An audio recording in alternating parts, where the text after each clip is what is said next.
Good morning students. Now we will discuss the concept of transformer. Transformer क्या करता है? High voltage लो current को convert करता है लो वोल्टेज हाई करंट में, या लो वोल्टेज हाई करंट को कन्वर्ट करता है हाई वोल्टेज लो करंट में। मतलब दोनों काम कर सकता है। अगर हम ट्रांसफार्मर की हेल्प से वोल्टेज बढ़ाते हैं, करंट को कम कर रहे हैं, तो that is called step up transformer. Voltage को बढ़ाना इज स्टेप अप। और अगर हम वोल्टेज कम कर रहे हैं, करंट को बढ़ा रहे हैं, then we set step down transformer.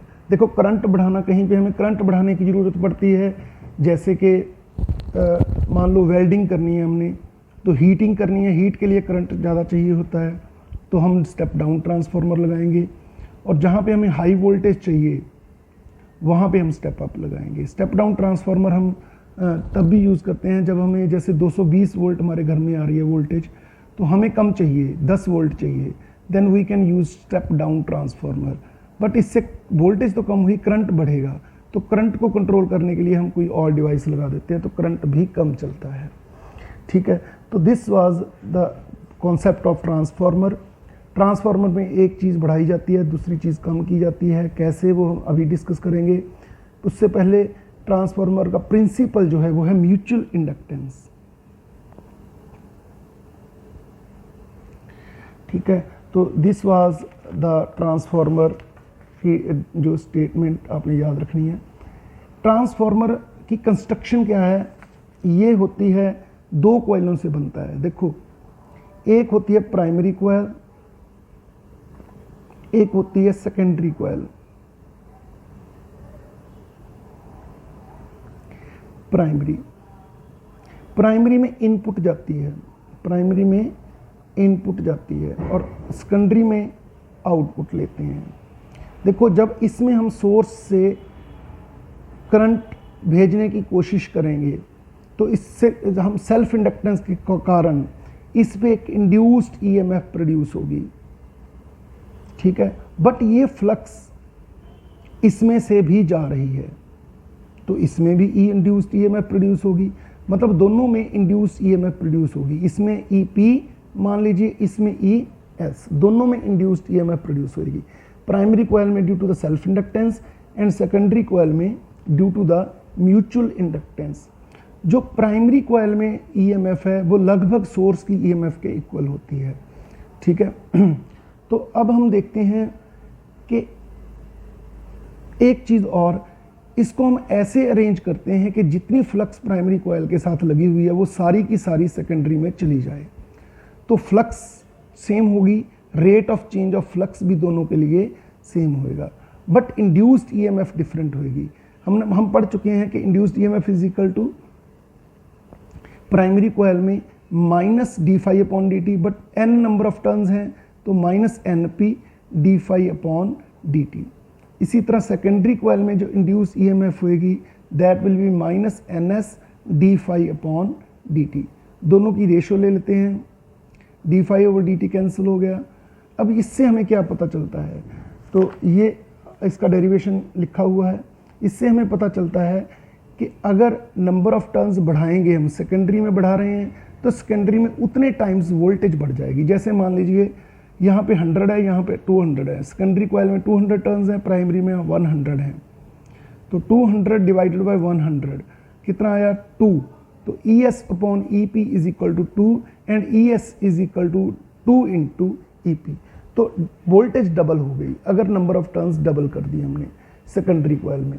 तो अगर हमने वोल्टेज बढ़ानी है सेकेंडरी कॉइल में, जो हमने आउटपुट में चाहिए, तो हमने क्या करना है, उसकी नंबर ऑफ टर्न्स बढ़ा देनी है। अगर 10 टाइम्स, मान लो 10 वोल्ट इनपुट वोल्टेज है, हम उसको 1000 वोल्ट करना चाहते हैं, तो नंबर ऑफ टर्न्स कितनी बढ़ाओगे? 100 टाइम्स बढ़ाओगे। जैसे 10 और 1000, सॉरी, मान लो 10 वोल्ट से हमने 100 वोल्ट लेनी है, मतलब स्टेप अप करनी है वोल्टेज, 10 वोल्ट से 100 वोल्ट करनी है हमने। अब क्या होगा, हमने 10 टाइम्स ज़्यादा नंबर ऑफ टर्न्स रखनी है। अगर प्राइमरी में आप रख रहे हो 20 टर्न्स, तो सेकेंडरी में 200 टर्न्स रख लो, तो 10 टाइम्स वोल्टेज आपकी बढ़ जाएगी। ठीक है, तो ये था कॉन्सेप्ट। इसको हम ट्रांसफॉर्मेशन रेशियो भी बोलते हैं। NS/NP को इज कॉल्ड ट्रांसफॉर्मेशन रेशियो। अगर NP ज़्यादा है, NS कम है, तो प्राइमरी कॉइल में वोल्टेज ज़्यादा होगी, सेकेंडरी में कम। ठीक है, इसी तरह हम इसको कर सकते हैं। अब अगर ये तो वोल्टेज के बारे में हो गया कि वोल्टेज कैसे बढ़ाई या कम की जा सकती है, बट वोल्टेज बढ़ने से करंट पे क्या असर पड़ेगा? अगर ट्रांसफार्मर आइडियल है, आइडियल ट्रांसफार्मर वो होता है जिसमें input power is equal to output power, मतलब जितनी एनर्जी हम इनपुट से ले रहे हैं उतनी ही आउटपुट में जाए। तो input power EP into IP, primary coil में करंट और प्राइमरी कॉइल में EMF, सेकेंडरी कॉइल में करंट, सेकेंडरी कॉइल में EMF। तो ये दोनों इक्वल रख लो, इनपुट पावर आउटपुट पावर। तो IP over IS is equal to आ जाएगा ES over EP, which was equal to NS/NP। अब करंट और वोल्टेज के देखो, अगर करंट प्राइमरी कॉइल में वोल्टेज ज़्यादा है तो करंट कम रहेगा। ठीक है, इसी तरह अगर सेकेंडरी कॉइल में, क्योंकि इनकी मल्टीप्लाई इज सेम, ठीक है, अगर एक तरफ आप करंट बढ़ाने की कोशिश करोगे तो वोल्टेज कम हो जाएगी, क्योंकि पावर ने उतना ही रहना है, power remains constant. But even power constant भी नहीं होती, पावर चेंज होती है, कम होती है पावर, क्योंकि input energy is not equal to output energy.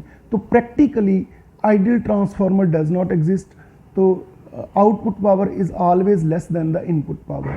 कुछ एनर्जी लॉस होते हैं जो हम नेक्स्ट वीडियो में देखते हैं, चलो इसी में बता देता हूँ मैं, थोड़ा सा रह गया। Output power is less than input power, तो बट ये रिलेशन हमने ड्राइव करना है आइडियल ट्रांसफार्मर मान के। एफिशिएंसी ऑफ ट्रांसफार्मर होती है input output power by input power into 100। ठीक है, अभी प्रैक्टिकली हम 90 से लेके 99% एफिशिएंट बना चुके हैं, मतलब 1% से लेके 10% तक लॉस होती है energy, but 100% energy primary coil से सेकेंडरी कॉइल में नहीं जा सकती। तो इसकी वजह क्या है? Energy loss. देखो एनर्जी लॉस में आ गया कॉपर लॉस, ये सारे एनर्जी लॉस आपने करने हैं। कॉपर लॉस जो है वो, क्योंकि जो कॉइल्स हैं वो वायर्स की बनती हैं और वायर में रेजिस्टेंस होती है। ठीक है, तो इस रेजिस्टेंस के कारण कुछ एनर्जी तो वेस्ट होएगी। सेकंड, जो हमारे पास सॉफ्ट आयरन कोर है, जैसे यहाँ से फ्लक्स हमने दूसरी साइड पहुँचानी है using the soft iron core. Soft iron core अच्छी फ्लक्स को ट्रांसफ़र करता है, बट इस दौरान वो मैग्नेटाइज भी होता है और डीमैग्नेटाइज भी होता है, क्योंकि पहले करंट इधर से चलेगा तो उस हिसाब से मैग्नेटाइज नहीं होएगा ये, फिर करंट इधर को चलेगा क्योंकि AC करंट है, तो फिर दूसरी डायरेक्शन में मैग्नेटाइज होएगा डीमैग्नेटाइज होने के बाद, इसमें भी एनर्जी वेस्ट होती है। तो ये हो गया, इसको बोलते हैं हम high stresses loss, high stresses loss. एक होता है eddy current loss. Eddy current, जब देखो ये एक पीस ऑफ मेटल है, तो पीस ऑफ मेटल में एडी करंट बनते हैं जब magnetic flux linked with them is changed. तो इसमें मैग्नेटिक फ्लक्स लिंक्ड जब चेंज होगी तो एडी करंट्स पैदा होंगे, जिससे हीट हो जाएगा ये, इसको हम बोलते हैं एडी करंट लॉस। एक होता है हमिंग लॉस, जब भी ट्रांसफार्मर चलता है थोड़ी साउंड क्रिएट करता है, that is the loss of energy. Thank you.